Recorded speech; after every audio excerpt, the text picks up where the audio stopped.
Welcome to Quick Take. I'm your host, Susie Tomachuk, along with James Capps. It's so funny. We always laugh right before we go on, and people don't know why. Someday we'll tell them the I secret. don't know. Sometimes I'm pretty sure that what you're doing before the buzzer sounds is on the film. So people might be getting a glimpse into that. Okay, fair enough. Fair enough. So I was like, oh my gosh, I love that I have you as a friend because there's so many things around technology and things that I read that I want to talk more about because I read this article on HBR about blockchain Oh, yeah. and the relation to leaders. And I thought it Sure. was really interesting. And I thought, what a great topic. Because I think I talk to leaders that they're like, oh, that's so not anything I need to understand or be aware of. And I thought this would be a great dialogue for us to talk about blockchain and what is it and how is it applicable to leadership. Yeah, that was a great article. I think if I look here, that the title was "Blockchain Basics for Business Leaders," and I think it went through and just did bring up a lot of these ideas. And I think it's a great jumping off point because I do think like with a lot of technology related items and a lot of things that tend to be very popular in pop culture, we lose the forest through the trees and kind of get confused about where it fits and what we should, whether as leaders, whether it's important for us to discuss. Yeah. No, it is a good article. And by the way, we'll put that in the show notes too for people to be able to reference that as well. Right. But how do you look at it? Like, give us the kind of the introductory, I want to say Reader's Digest version, but I feel like that dates me a little bit. So give me the version. Yeah, I will. I had to think about that for a second. What is that exactly? But I think that one of the things I want to tee up is that, blockchain and Bitcoin are words that get bantered around a lot, and they are not interchangeable. They just are in the same neighborhood. And I think that many people, when we talk about this particular space and specifically blockchain, assume it has something to do with cryptocurrency. And I think that that's a mistake. And I think as leaders, we have to understand that is an application. Bitcoin and cryptocurrency is an application of blockchain and distributed ledger. And so if you just realize that there are a lot of different ways to apply this technology beyond the cryptocurrency, then you can start to realize this is worth having that conversation at your board level. Yeah. All right. Can you think of an analogy? You're so good at like making that connection. I like the neighborhood piece, but Sure. how would you tell people to really be able to put it in the right context? Well, I often say, there was probably a conversation somebody had a while back that said, look, if we're not an accounting firm, why do I need a computer that does spreadsheets? What is that? We don't do spreadsheets here, so I don't need a computer. Right. And, there are companies out there that still don't use Excel, maybe one or two, honestly. But the computer, the technology, the neighborhood around the computer is now ubiquitous, obviously. Yeah. And I think when we talk about the blockchain ecosystem, there are lots of really interesting ways to apply it. And I think the first thing you need to do as a leader is to start to demystify that. Right. You need to have a blockchain bootcamp at your company. You need to sit down and equip your leadership team with foundational knowledge, because ultimately, no different than AI. I think AI is a little more accessible. People are talking about that. They have people in their business who are thinking about it. If you are not having your mind share, your brain trust, looking at this different ways to apply it, then you're not going to come to the best approach. I suspect that all of our listeners who are in companies who are talking about artificial intelligence have more than one person thinking about it and more than one way that they could apply it. And I think that's exactly how you should think about blockchain. There should be more than one person thinking about it, and there's definitely more than one way to apply it. Wow.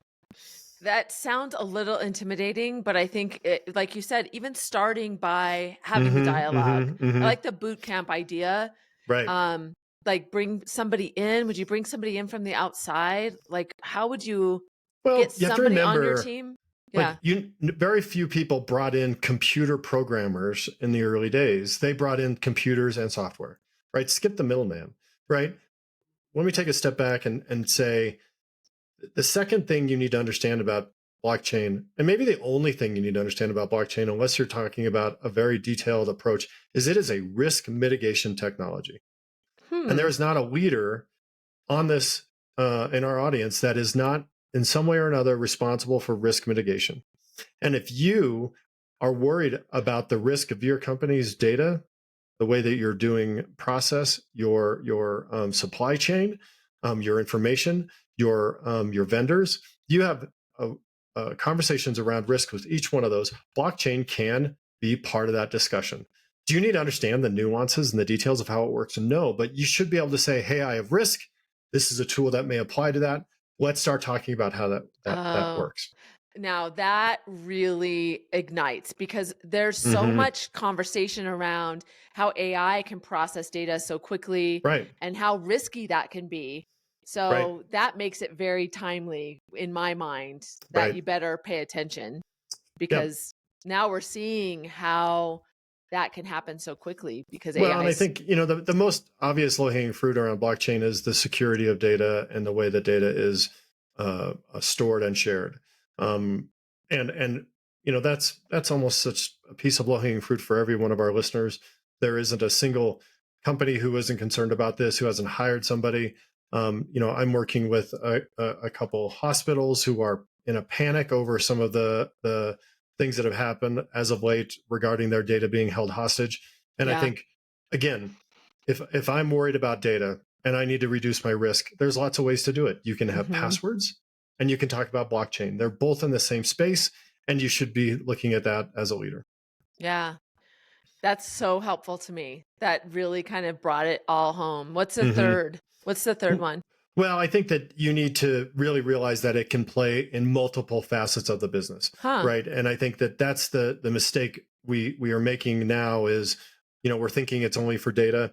But I think if you don't have your legal team looking at blockchain, if you don't have your accounting team, if you don't have your IT team, you don't have your logistics organization, even HR, considering that or talking to their vendors about how they're implementing it, then I think you're missing out. Um, I think blockchain is not terribly complicated as a technology. I think it has gotten a ton of press because the cryptocurrency space has eaten it as a tech, and AI has almost usurped it as the new belle of the ball when it comes to the technology um, uh, spotlight. But I think we will find that if I am a leader in a company and I'm responsible for risk mitigation, this is a tool that can solve a lot of my problems. Wow. That's so interesting. It makes me think, I think what one bonus thing that would be really helpful when I always worry about asking dumb questions. Oh, And sure. so can you what would be three questions that would be good for leaders to frame? Like what how do you say it? How do you start to be curious to the people around you? I think the first thing you do as a leader, you should already know the areas that you feel like you are have a higher risk or your risk appetite has changed. I love the concept of risk appetite. Most organizations that have a risk organization talk about what is our risk appetite, how much risk are we willing to consume, to leverage that phrase, and that's clearly adjusting, right? It used to be that we could manage a little bit of data going out the door, and now the PR around losing data and the financial implications are high. And so our risk appetites have changed. So I think it is fair for you as a leader to start the dialogue by saying, hey, when I look at these three areas where our biggest risks are, what are we doing to address that? And maybe, what are the risk items? What are we doing to address that? And could could distributed ledger blockchain be part of that equation? And what you as a leader would love to hear from each one of your directs is to say, no, we examined it and it only applies to Yeah, this, you right. know, or yes, we have a team on it and I'll give you a report on Yeah. Thursday. More likely than not, you're going to get a response like, well, I don't know, maybe. Yeah. And that's okay too, right? This is new and Yeah. fresh. So, but what a great opportunity to go, let's find out, Yeah. right? I'm okay when my team fails or we make a mistake actively. We looked at it, we decided it was A, and it turns out it was B. That's fine. We make mistakes. We didn't do it the correct, we didn't look at it the right way. But boy, passive mistakes piss me off. When we didn't take a look, we didn't take the action, we didn't do what was necessary to evaluate that. That's not leadership. Yeah. I also really, from a leadership on all levels, if you hear this and you're not the person that would say that, having that context, building that knowledge base and going to your direct report and saying, hey, I looked at this and I think this is important for us to like start talking Right. about. Well, and I love asking a question of my boss or my Yeah. peers or my boss's boss, and to go, hey, I'm just curious, have we looked at how blockchain Yeah. might mitigate our risk in my area of expertise? How are we looking at blockchain as managing our data transfers? Are we working with our vendors to maximize blockchain?